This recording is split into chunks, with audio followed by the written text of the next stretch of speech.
yes, this is a face that currently needs no introduction. Al zurdo de mierda no le podés dar ni un milímetro. Pero ¿me podés definir zurdo de mierda que no Todos lo los que, entiendo? digamos, los colectivistas, los que ponen, digamos, o sea, esa idea... A ver, ¿Por qué le pones de mierda, digamos? Porque son una mierda. Turismo y deporte, afuera. Ministerio de Cultura, afuera. O sea, vos mezclás... no, pero es que si pensás, si pensás distinto te van a aniquilar. Ese es el punto. Es decir, vos al zurdo no le podés dar un milímetro, porque le das un milímetro y lo tomas para destrozarte. Ministerio de Ambiente y Desarrollo Sostenible, afuera. Ministerio de las Mujeres y Género y Diversidad, afuera. Es decir, digamos, o sea, vos no podés negociar con el zurdo. No se negocia. No se negocia con esa mierda, no se negocia porque te van a llevar puesto. Ministerio de Transporte, afuera. Ministerio de Salud, afuera. Ministerio de Desarrollo Social, afuera. Se acabó el curro de la política. ¡Viva la libertad, carajo! Houston, I think we found the most base man alive. Cheers for allowing me to use that clip, Despru. Yes, I did actually ask his permission. But yeah, what gloriousness. And I won't make this video too long. For those of you living under a rock, this is Argentina's newly elected president, Javier Milei, a radical libertarian. By the way, this was pretty much every libertarian's reaction when he won.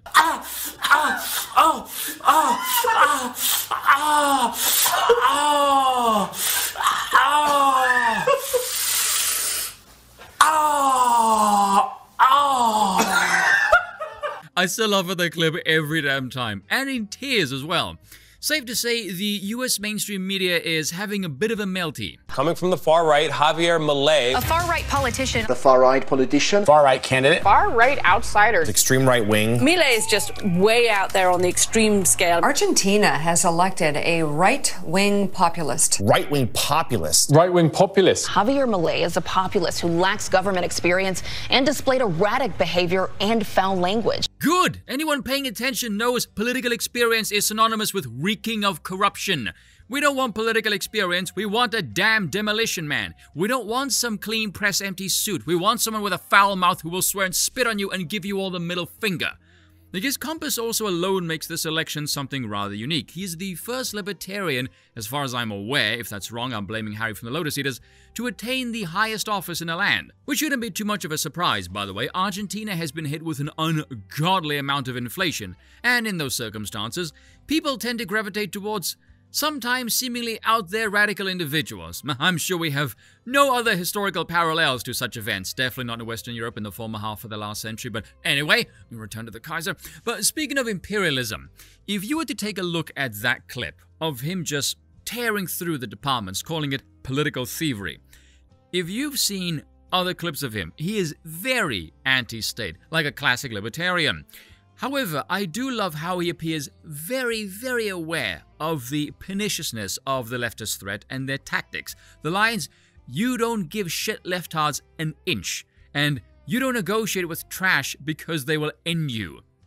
My God, I wish other Western leaders had even 1% of his balls. Given his desire to go full Dong Zhou, like he's Duke Nukem armed with sticks of dynamite and a wrecking ball, you know the powers that be will do everything in their power to make sure he is not successful by any means necessary. Hell, you could see it in the American media already, the desperate attempt to smear him as a figure as bad, if not worse than Trump. And so I have to be very careful with how I'm about to frame this. But his line, "You don't negotiate with trash because they will end you." His election was a negotiation. Look at Bolsonaro, look at Trump, both out in a, let's say, rather questionable circumstances, and the old rot just moved right back in. You can see where I'm going with this, can't you? Echoes the sentiment of a certain Chilean man, because once he is out of office, that exact same thing will happen, as did America, as did Brazil, and you all know this. So I would suggest he learn to meticulously plan an extended term, shall we say, build some political capital, perhaps learn to build loyalty in the Russian sense if he wants to make a proper lasting effect in Argentina. Because everyone in the West who is beginning to wise up to the sham of our broken bureaucratic rot is looking at this now thinking, if there is in any way a hint out of this hell, why are we bothering to continue with this failing system?